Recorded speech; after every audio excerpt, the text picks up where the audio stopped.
Carpe Daisipus, one hunting up in North Texas, and I'm on the property where I had shot hogs on the previous night, and I'm getting video with my Bering Optics Super Hogster LRF, 384 resolution, 3.5 native magnification. I've got my armadillo there at 30 yards. And that's an armadillo down with my 6.5 Grendels shooting Federal Spirit TNT 90 grain ammunition. Brass Catcher by Tactical Brass Recovery. Well, that was my only armadillo for the night, the only animal for the night, and for the next hunt as well. But Carpe Canis, Ben and I are back out at it. And he has spotted this coyote and is getting video with his Super Yoter from Bering Optics at 640 resolution, 2 power native magnification, and it's mounted on a Ruger American Generation 2 range rifle and 6.5 Grendel. At this point, we're just getting things squared away, figuring out what we're going to do. Wind isn't a problem at this point, but it could be if the coyote moves too much further to the left. Nope, I'm going to call him.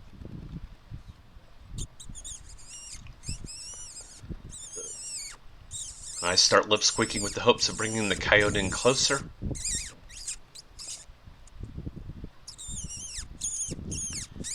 Here we go. Moving downwind of us. Well, he's not moving so much closer as he's moving laterally. He is coming closer, just not as close as I would like.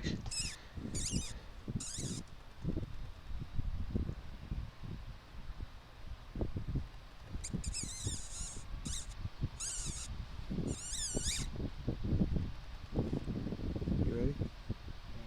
Woo! 3, 2, 1. 2 shots and 1 hit, as we discover later, and the coyote is down as Ben reloads. Here Ben is checking out the entry wound on the coyote on the front of the chest.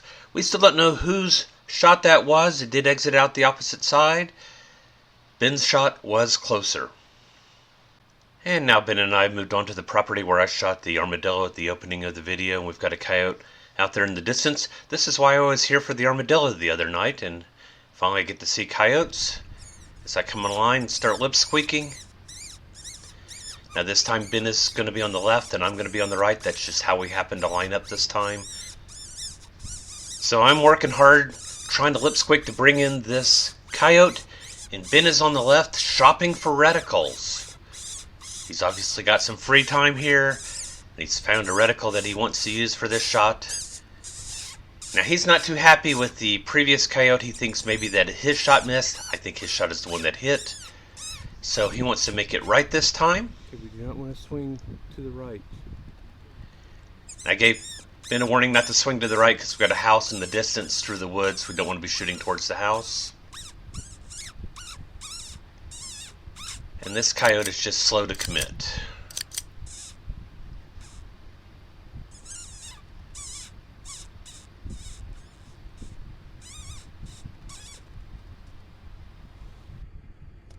Are you good?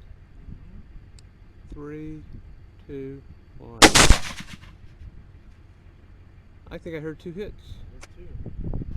And now it's a matter of just finding that coyote, and while that goes on, I want to talk about something that's going on. A couple of y'all have complained that you don't like the fact that I've got advertising in my videos, and I've got advertising in my videos for the very reason that these sponsors and vendors are nice enough to loan me and sometimes give me products to use in my videos, and if they're going to be nice enough to do that, I'm going to showcase them and talk about the fact that they provided the gear for me.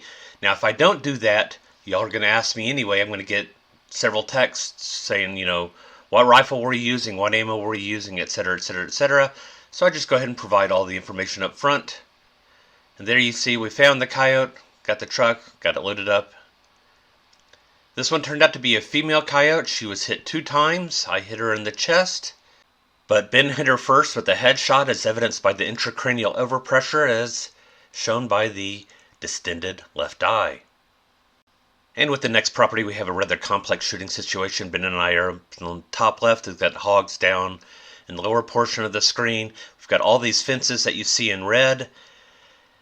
And we've got gates coming off these fences, and we've got a very narrow shooting lane through to the hogs. Ben's going to shoot the hog that's closest. I'm going to take the one that's after it. And carpe sus, this is what it looks like from our perspective. The closest fence is 20 yards away. Ben's hog is right at 40 yards. And the hog that I'm going to be taking is going to be out there at about 65 yards, not far away at all. This is what we got. And I am knowingly shooting a boar on my opener. The one in front. It's one of those shots that usually I would take the sow, and for some reason, I just thought I'd take the boar this time. Alright, here we go. 2, 1. I put a quality assurance shot into the boar. I may have hit it with one of those shots. And Ben manages to hit it as well. That boar isn't going anywhere. Well, we got pigs. Yeah. You want to move up? Alright, quick story. I went to get the truck, came back, had the lights on, could see this hog approaching Ben. I gave him a couple warning toots on the horn. He's trying to figure out why my dead boar is still alive, and what he's hearing is this piglet that's approaching him, comes up, sniffs his foot before Ben realizes what's going on. It takes off running. I get out of the truck, I get on my rifle, but never got a shot at it. Yeah, he's gone. I thought it was the boar breathing. I kept looking at the boar like his... Ben's boar came in at 140 pounds, and my boar came in at 230 pounds, and the shooting sticks and ball head that I'm using are made by Manbeli. So far, they've worked out well for me, and I've enjoyed using them.